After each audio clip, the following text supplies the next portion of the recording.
Good evening, everybody. My name is Antoine Flippin. That's ANTOINE FLIPPIN. I come from Chattanooga, Tennessee. I've been here in Los Angeles now about 2 years. It's a nice city, but there's some things that's really been getting me puzzled about the city as some of the things that I've been seeing, especially downtown. Uh, Things, unjust things, if I may add. Police brutality, for one. Uh, Different types of racism. Like from where I'm from, racism is they let you know that they don't really, care for you, which is, I guess, growing up in the South, that's understandable. At least I know where they're coming from. Whereas most other places, especially places, like here in Los Angeles, you don't really see it, but it is behind the scenes. And that's some of the things that has really, like, reason why I wanted to talk about this. I was talking to someone about a week or so ago about some of the things that are going on down here. Not only just downtown, everywhere else, but particularly here because you have people that are here that are really sick, a lot of mental disease, things that are running rampant, and the people of higher authority or higher places, as you may call, um, how should I put it? They see the problem and they say they're addressing it, but they're not really doing anything about it. Take for instance Hurricane Katrina. Me personally, if that's not systematically wiping out the majority of a race, then I don't know what is. Because at that point in time, up until that actually happened, back in 1996, the governors and everybody that's in office talked about improving the levees, talking about it, but yet when the time came, when the hurricanes actually happened, I guess they figured, this is just blow over, and we'll just survive it. They didn't know a Category 4, almost a Category 5, nearly wiped that city out. To this day, this city is still picking itself up. So there are some things wrong in our government that, they say, well, we elect new officials, we're going to do this, we're going to do that. But yet when they get in office, it's like they just forget about the common people, doing what's right for the people. And a lot of times they lose sight of that and they just want to fill their pockets instead of just attacking the problem. And just like the gentleman said, before me,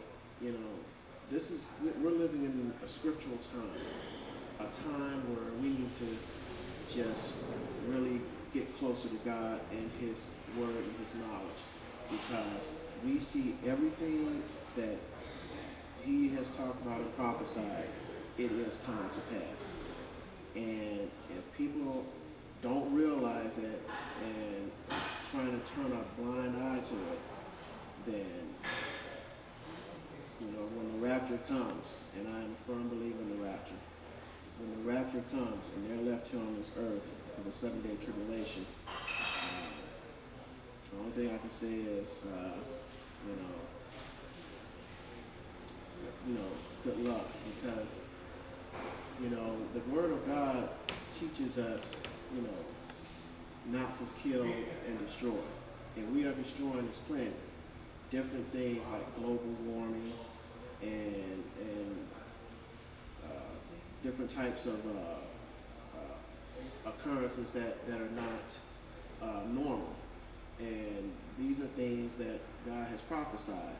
And like He said, His people are not surprised by this. Okay? But we have a lot of people in this world that, you know, they want to try to, you know, play God and outdo God, and, you know, think technology is going to be, you know, better than His power. That's all of that's going to become. All of that's going to come to an end. All of that's going to come to an end. So my thing is, if you're a firm believer and you see everything that's going on, just hold on to God's unchanging hand and just stay in His Word and just stay prayerful and just stay under His wing, and He'll give you the victory. And that's I mean, just you know, just stay close to Him, because right now this world is going down the tubes. I mean, I hate to say it, but that's the way it is right now. I mean, I wake up every day and I thank God for the sun and for my life, health, and strength, for my family, who's all back east right now, and I'm praying for them as I know they are for me. But each day that passes and it goes forth, you see things that just, you know, they say if it's going to, before it gets better, it's going to get worse. Well, right now, you know, you look at unemployment, I mean, it's skyrocketing, like 10% average in the majority of the United States. And I mean, this country, this whole world needs to be shaken up. It needs to be shaken up biblically, prayerfully, any way you can look at it. I mean, because we as men, we fall short. We don't always fall short. And that's the only way, I mean, that's the only thing I can say right now is, you know, just stay close to God, just get into his teachings, His Word, and just stay close to Him, because man is going to fail you every time. Another thing I want to talk about real quick is, like I said, racism. Just, you know, we have a new president, which I'm very excited about that, President Barack Obama. I just only wish my father was alive to see this occasion. He died 3 years ago, not seeing when the first African-American president was elected. But even as of now, as he's been in office now, going on 8 months or so, he still has to defend and get questions asked about race, and I'm thinking when he was elected, all of that was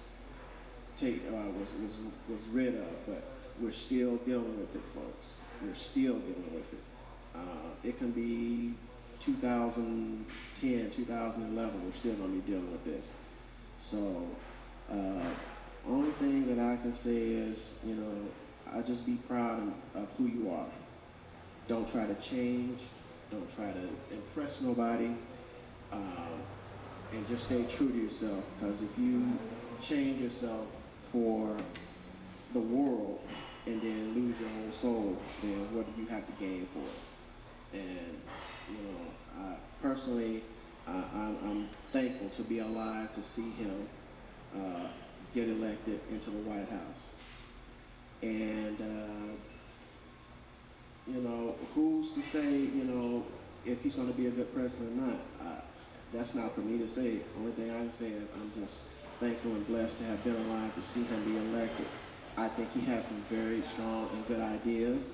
The majority of the world right now doesn't seem to think so. But you have to understand, he's been in office now not even a year, and he is taking on a administration, for one, that is in $1 trillion of debt.